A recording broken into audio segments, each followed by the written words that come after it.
الحمدللہ الحمدللہ الذی ارتضی حبیبہ وفی الارض السماء الصلاة والسلام علی سید الانبیاء والمرسلین اما بعد اعوذ باللہ من الشیطان الرجیم بسم اللہ الرحمن الرحیم الا ان اولیاء اللہ لا خوف علیہم ولا هم یحزنون صدق اللہ و مولانا العظیم و صدق رسولہ النبی الکریم. تمام احباب آواز بلند درود و سلام الصلاۃ والسلام علیک یا سیدی یا رسول اللہ وعلی آلک و اصحابک یا سیدی یا حبیب اللہ. الصلاۃ والسلام علیک یا شفیع المذنبین وعلی آلک و اصحابک یا رحمۃ للعالمین.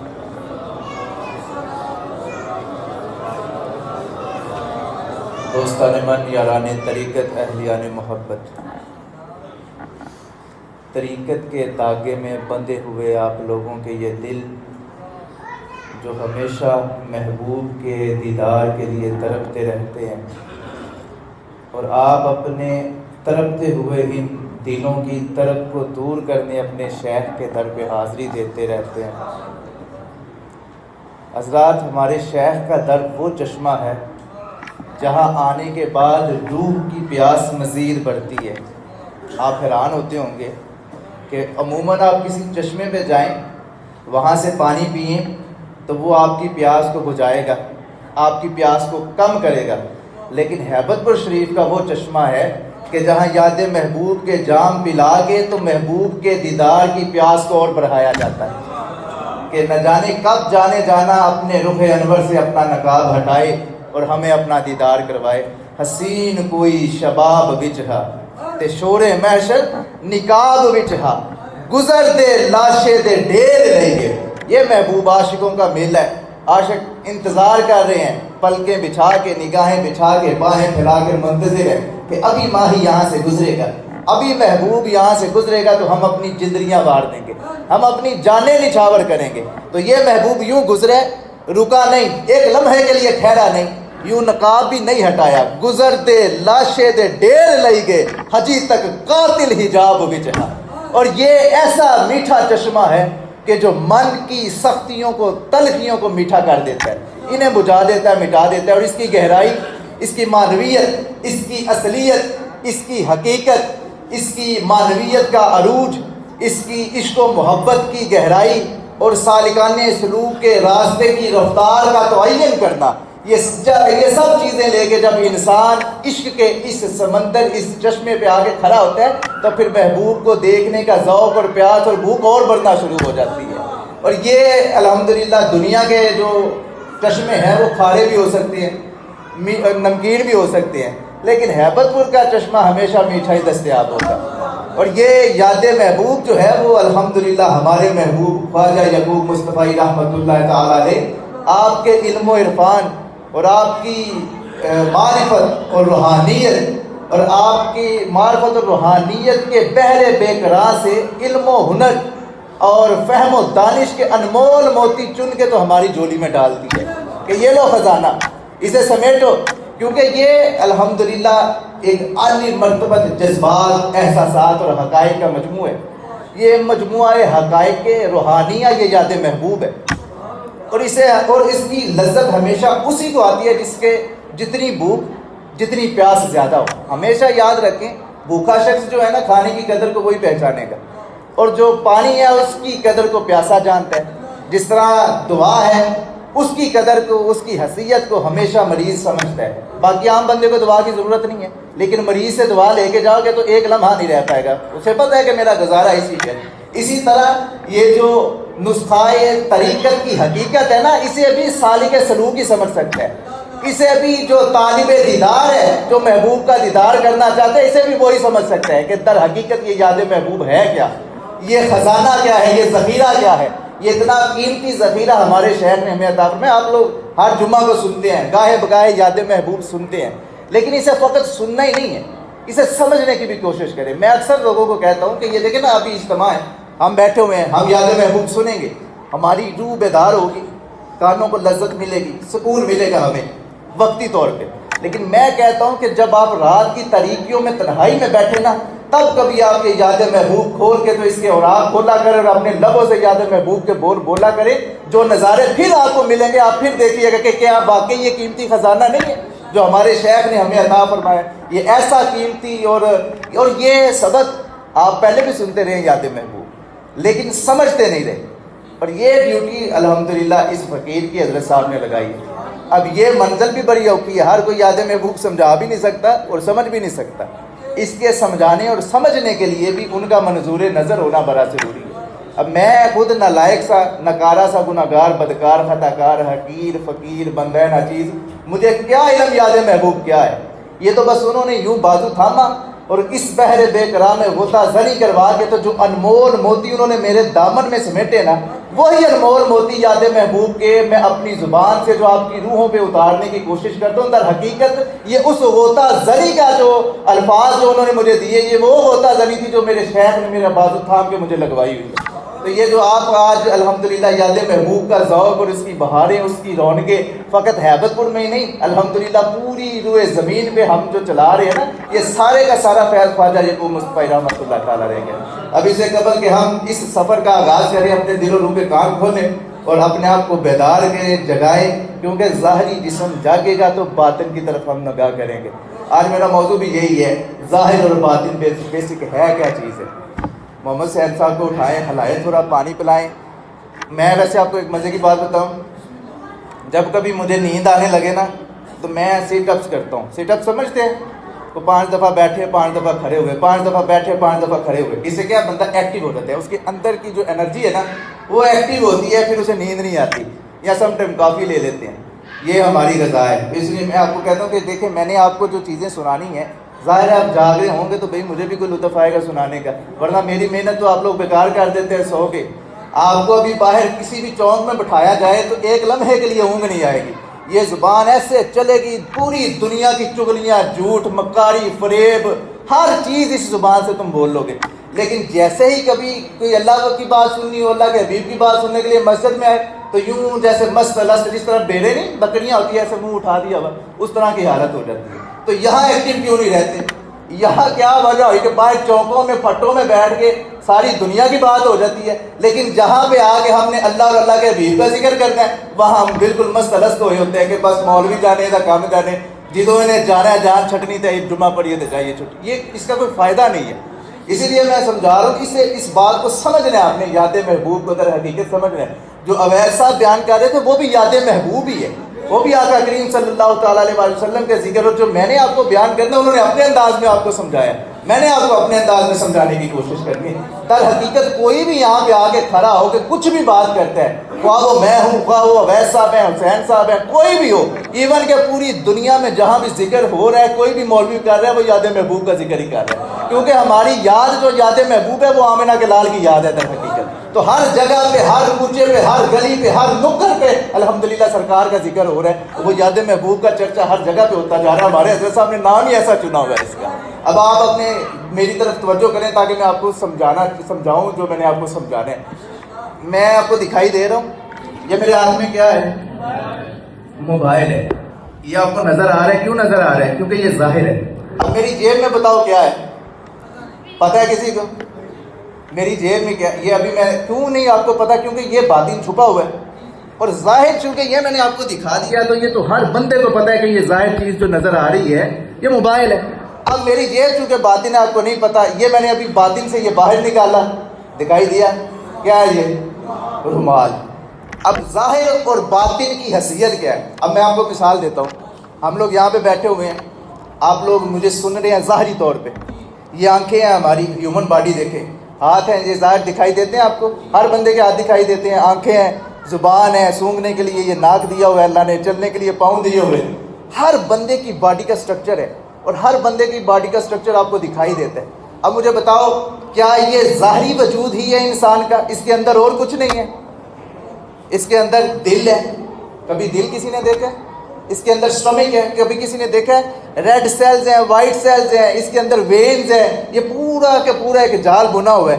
کیا کبھی کسی نے وہ دیکھا؟ کبھی کسی نے دیکھا ہے کہ پھیپھڑے جو ہے نا چل کے جا رہے ہیں؟ یا آپ جناب گئے ہو تو کوئی نار اندر سے نکلی حسن اسلام کی, کیوں نہیں دکھائی دیتی بھائی؟ وہ باطن ہے, وہ دکھائی نہیں دے گی. آپ لوگ مجھے ظاہری طور پہ سن رہے ہیں, آپ لوگوں نے سننا ہے, آپ کی کیفیت اور ہوگی, کیونکہ اس وقت میں پریزنٹ میں ظاہر میں آپ سے بات کر رہا ہوں. لیکن اگر آپ جا کے میری ریکارڈنگ سنیں گے یا یہ لائیو پروگرام چل جائے, کوئی لائیو سنے گا یہ جمعہ, اس کی وہ کیفیت نہیں ہوگی جو آپ کی کیفیت ہوگی. اس کی وجہ کیا ہوئی؟ کیونکہ آپ ظاہر میں بیٹھ کے, قریب بیٹھ کے حضرت صاحب کے, ان کی زیارت کر کے تو آپ سن رہے ہیں, تو ظاہر کی کیفیت ہو رہے, باطن کی کیفیت ہو رہے. ابھی میں آپ کو ایک اور مثال دیتا ہوں تاکہ آپ کو سمجھ آئے اس بات کی. ہم لوگ یہاں مسجد میں بیٹھے ہوئے ہیں, آپ کو میری ایک ایک لفظ, ایک ایک بات کی سمجھ آئے گی. اب یہاں باہر کوئی دکان کے پٹے پہ بیٹھا ہو, اس سے جا کے پوچھو, اسے کوئی سمجھ آئے گی؟ یہ ضرور پتا ہوگا کہ پیر حسن صاحب خطاب کر رہے ہیں, آگے جناب مرید بیٹھے سن رہے ہیں, حضرت صاحب بیٹھے صدارت فرما رہے ہیں, جمعہ ہو رہا ہے, یہ اسے پتا ہوگا. لیکن یہ پتا نہیں ہوگا کہ کیا کہہ رہے ہیں. کب تک پتا نہیں لگے گا؟ جب تک, کیونکہ ہم اس کی نظر میں باطل ہے, جب تک وہ پکوڑوں کی دکان سے اٹھ کے اندر نہیں جائے گا تب تک وہ باطل رہے گا. اور وہ اس لذت, یہ جو برسنے والی رحمتوں کی بارش ہے, اس میں وہ بھیگ نہیں سکتا جب تک وہ قریب نہیں ہوگا, جب تک وہ ظاہر تک نہیں پہنچے گا. جب تک وہ باطن میں رہے گا تو وہ صرف پکوڑوں کی آواز سنے گا, تلتے ہوئے تیل کی تر تر سنے گا. جو عشق مصطفیٰ کی بھٹی میں جل رہے ہیں عاشق, وہ لذت وہ نہیں لے سکتا. تو انہوں نے انڈا, وہ کیا کہتے ہیں نا کہ انہوں نے پھر وہ لذت اور انہوں نے ثواب بھی وہ چیڑی جیسا لینا ہے. اب یہ دیکھیں نا, آپ لوگ صبح سے آگے بیٹھے, کوئی 12 بجے, کوئی 11 بجے, کوئی 1 بجے, کوئی 2 بجے, کوئی اگلی صفوں میں بیٹھا ہوا ہے. کس وقت سے منتظر ہیں آپ لوگ؟ اب ظاہری طور پہ بیٹھے ہوئے ہیں. اب آپ لوگ یہاں وہ پکوڑوں کی دکان پہ یا کسی بھی دکان پہ بیٹھنے والا, وہ بھٹے پہ بیٹھنے والا, دنیا کی باتیں کرنے والا, اس کی حیثیت آپ کی حیثیت برابر ہو سکتی ہے؟ نہیں نہ ہو سکتی. ایک بادشاہ کا مجھے پانی لا کے دیں. بادشاہ ایک, وہ جناب اس کا دربار لگا ہو. اب ایک شخص باہر دروازے پہ کھڑا ہے, ایک شخص بادشاہ کی خدمت کر رہے ہیں, اسے پانی لا کے دے رہے ہیں, اس کے جوتے سیدھے کر رہے ہیں. کیا خیال ہے, دونوں کی حیثیت ایک جیسی ہو سکتی ہے؟ جو بادشاہ کو پانی پلا رہا ہے, وہ اس کی حیثیت وہ جو باہر دروازے پہ کھڑا ہوا ہے اس کے جیسی ہو سکتی ہے؟ حالانکہ کیوں, اسے بھی پتہ ہے اندر بادشاہ کا دربار لگا ہوا ہے, وہ ذرا ہے, وہ باہر کھڑے شخص کو یہ پتہ ہے, لیکن یہ نہیں پتہ کہ اندر چل کیا رہا ہے, ہو کیا رہا ہے. کیوں؟ کیونکہ وہ اس سے پوشیدہ ہے, باطل ہے. جب تک وہ باطن رہے گا, اس سے پوشیدہ رہے گا, اسے یہ ضرور سمجھ ہوگی کہ اندر کچھ نہ کچھ معاملات چل رہے ہیں, کوئی دربار لگا ہوا ہے, کوئی بیان ہو رہے ہیں, کوئی سرکار کی باتیں ہو رہی ہیں. لیکن جب وہ باطن سے ظاہر کی طرف آئے گا تب اسے اصل حقیقت کا پتہ لگے گا, تب وہ اصل لذت, اصل چاشنی, اصل لطف اور اصل کیف تب وہ لے سکتا ہے. ادروائز وہ بالکل بھی, آپ دیکھیں نا یہ دیوار ہے, اس کے پیچھے کیا ہو رہا ہے پتہ ہے کسی کو؟ کیوں؟ باطن ہے نا. ابھی میں تمہیں کہوں یہاں سے گھوم کے جاؤ, میں آپ کو اس لیے صحیح سے سمجھانے کی کوشش کروں کہ آج آپ کو ظاہر اور باطن کی خبر ہو جائے, پہچان ہو جائے. یہاں سے باہر میں تمہیں بھیجوں کہ جا کے دیکھو دیوار کے پیچھے, پتہ چل جائے گا. پھر وہ ظاہر جو ہے, یہ جو باطن تھا وہ باطن تو نہ رہا. کیوں نہ رہا؟ کیونکہ میں نے آپ کی رہنمائی کی کہ آپ لوگ جا کے دیوار کو مڑ کے دیکھ لیں. اسی طرح جب بھی آپ نے اپنے ظاہر کو دیکھنا ہے, ظاہر آپ چاہتے ہیں کہ ہمارے جو یہ باطنی حجابات ہیں یہ ہٹیں, تو اس کے لیے آپ کو کسی کے قریب ہونا پڑے گا. جب تک آپ کسی کے قریب نہیں ہوں گے یہ باطن ہمیشہ باطن رہے گا, یہ کبھی بھی ظاہر نہیں ہو سکے گا. ظاہری وجود, ظاہر ہونے کے لیے, یعنی کہ آپ چاہتے ہیں, اب مجھے بتائیں آقا کریم صلی اللہ تعالیٰ علیہ وسلم کی زیارت تو نہیں کس نے کی؟ اللہ سب کو زیارت نصیب فرمائے سرکار, کیونکہ وہ فی الوقت ہماری یہ گناہ گار آنکھیں دیکھ نہیں سکتی. لیکن ہر شخص کی یہ خواہش ہے کہ سرکار کی زیارت ہو, ہم ظاہری طور پہ محبوب کے جلوے دیکھیں, تو اس کے لیے آپ کو قریب ہونا پڑے گا. اب اس کے لیے ایسا تو ممکن نہیں کہ آپ باطن میں بیٹھے رہیں اور جناب یہ جس طرح میں آپ کو ایک مثال دیتا ہوں, یہ باہر دروازہ لگا ہوا ہے نا, اس کے ساتھ وہ تالا لگا ہو, اس کی کیا حیثیت ہے بھائی؟ اس کی کوئی حیثیت نہیں. اس کے ساتھ ایک چین لٹکا دو نا, تو بالکل انسان کی بھی وہی حیثیت ہے کہ جس طرح مسجد کے باہر ایک تالے کے ساتھ زنجیری لٹک رہی ہے نا, تمہاری بھی تب تک وہی حیثیت ہے جب تک تم قرب نہیں پاؤ گے, جب تک تم قریب نہیں ہوگے. کیونکہ اگر تم قریب ہوگے تو پھر کوئی بھی شے باطن نہیں رہے گی بلکہ وہ ظاہر ہونا شروع ہو جائے گی. اس بات کی سمجھ آئی ہے میری؟ اب یہ مولانا روم کے انداز میں ذرا میں آپ کو سمجھاؤں, اور اس کے بعد پھر خواجہ یعقوب نے جو اس کی شرح فرمائی ہے پھر وہ بھی میں آپ کو بتاؤں گا کہ در حقیقت یہ ہے کہ یہاں تک آپ کو سمجھ آئی کہ باطن تب تک باطن ہے جب تک کوئی ظاہر کرنے والا نہ ہو. جیسے ہی کوئی ظاہر کرنے والا مل گیا, جیسے ہی کوئی دکھلانے والا مل گیا, پھر وہ شے باطن نہیں رہے گی, پھر وہ تمہارے سامنے آ جائے گی ہر وہ چیز. ٹھیک ہے نا؟ جس طرح آپ لوگ میڈیکل کی رپورٹس کرواتے ہیں, تب تک آپ کو خبر نہیں ہوتی جب تک رپورٹس آپ کے سامنے نہ آ جائے. اب مولانا روم یہاں کے پہ کیا فرماتے ہیں؟ آپ فرماتے ہیں کہ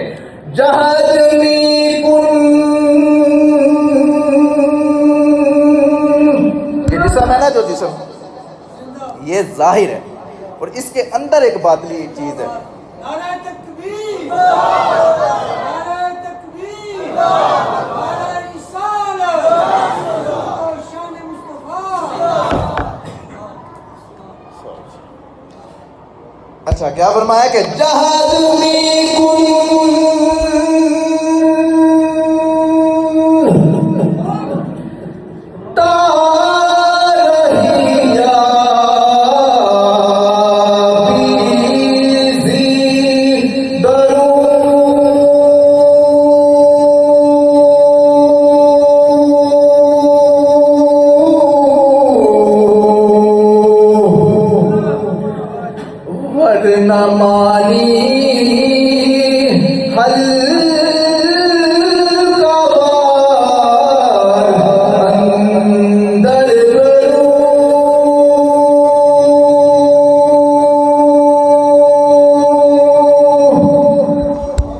جب تک تو اس جہد جسم کے اندر نہیں جھانکے گا، اس کے اندر جو باطن ہے وہاں تک نہیں پہنچے گا، تو تیرے اندر جو محبوب جلوہ گر ہے وہ بھی ظاہر نہیں ہوگا. تو اس کے لیے سب سے پہلے اب مجھے ایک بات بتائیں، میں آپ کو ایک مثال دے کے یہ سمجھاتا ہوں.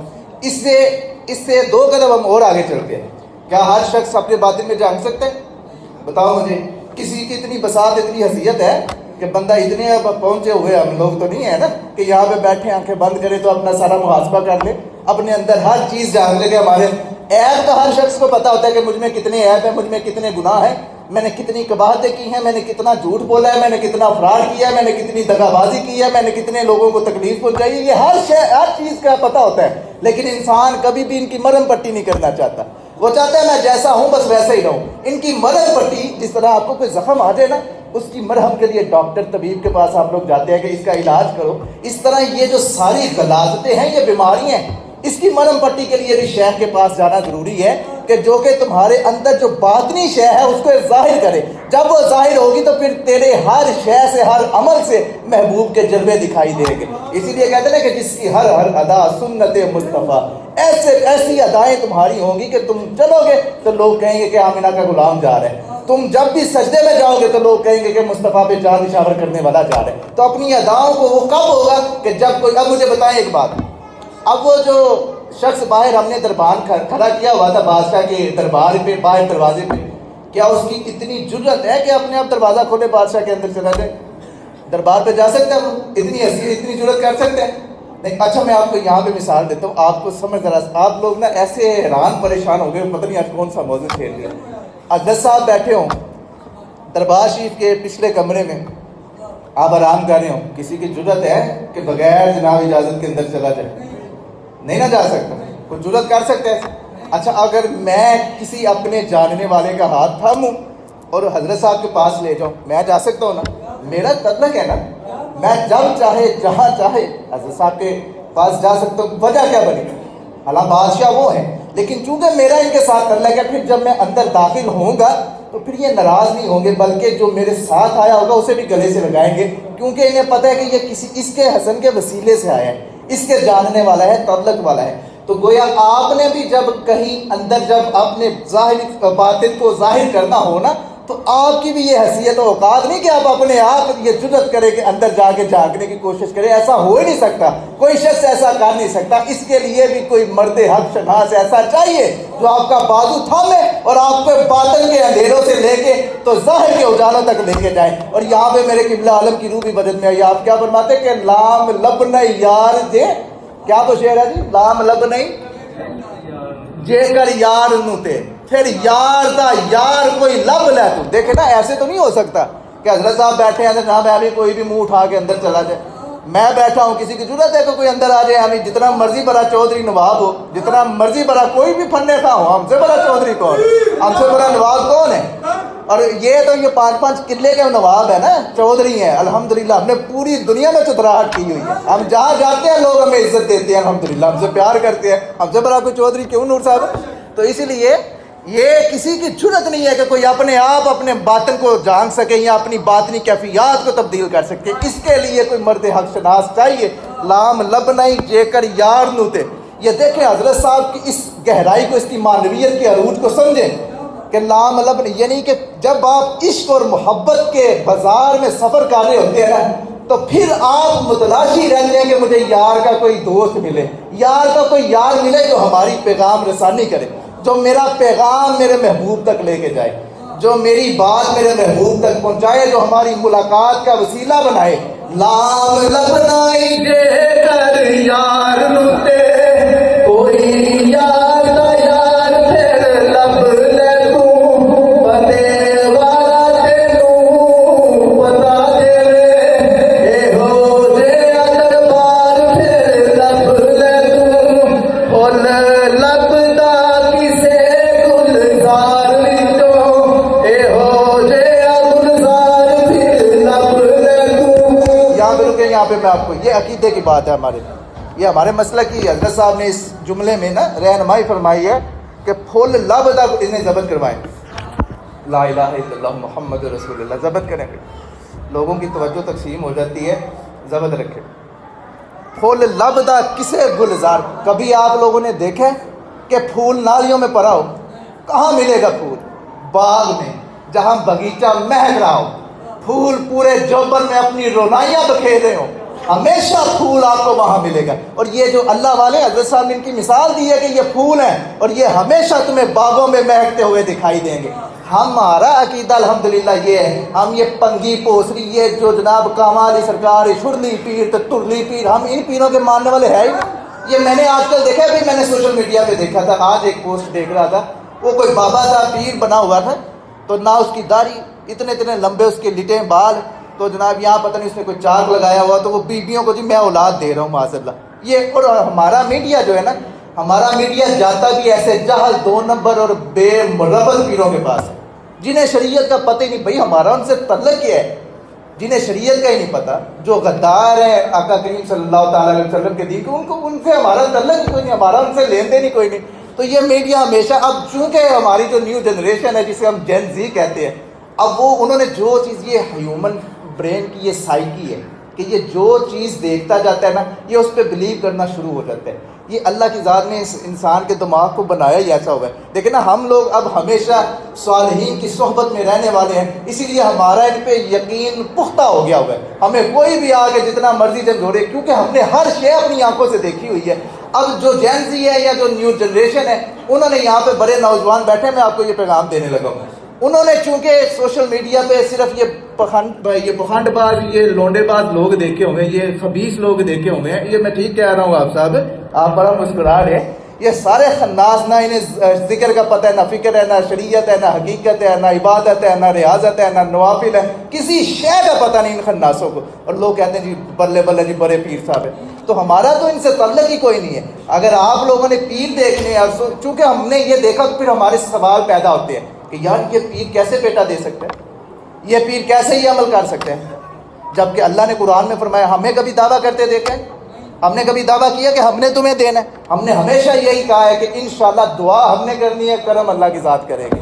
تو اصل پیر کی تو نشانی ہے۔ تو ہمارا میڈیا ہمیشہ، کیونکہ وہاں سے ویوز زیادہ آنے ہیں، اور پھر چونکہ ہماری جنریشن نے دیکھتے وہ جانا ہے بار بار، تو ان کے ذہن میں یہی بیٹھ جانے کہ پتہ نہیں واقعی پیر اس طرح کے ہوتے ہیں، واقعی یہ جو دین سے دور رہنے والے لوگ ہیں، واقعی یہ شریعت کے باغی لوگ ہیں، واقعی یہ دین محمدی کے باغی لوگ ہیں، اسی لیے لوگ انہیں باتیں، چونکہ وہ دیکھنا ہے۔ اور میں اکثر لوگوں کو کہتا ہوں کہ یار یہ جو میڈیا والے ان 2 نمبر کے پاس جاتے ہیں تو ہیبت پور شریف کیوں نہیں آتے؟ یہاں پہ آ کے ذرا دیکھیں حضرت صاحب کو، انہیں پتہ چلے کہ اصلیت کیا ہے۔ علی پور شریف جا کے دیکھیں، گولڑا شریف پیر میر علی شاہ صاحب کے پاس جا کے دیکھیں ذرا، پیر نصیر الدین نصیر شاہ صاحب کے آستانے پہ جا کے دیکھیں ذرا، یہ دیکھیں جو اللہ کے چراغ، یہ پیر سیال شریف کے پاس جا کے دیکھیں، یہ دین، یہ اسلام جتنا انہوں نے اللہ کے نیک برگزیدہ پرہیزگار متقین لوگوں نے پھیلایا، اور ان کے ماموں نے تھوڑی آگے پھیلایا، یہاں پہ یہ میڈیا نے آگے پھیلایا کوئی، یہ اللہ والوں کی نگاہ نے، اللہ کے فضل و کرم سے یہ فیض ان کا ہے سارا جو آپ کو نظر آ رہا ہے۔ یہ برے صغیر پاک و ہند میں یہ اجمیر شریف کا فیض ہے جو آپ کو نظر آ رہا ہے، جنہوں نے ایک نگاہ سے 90 لاکھ مسلمان کر دیا تھا۔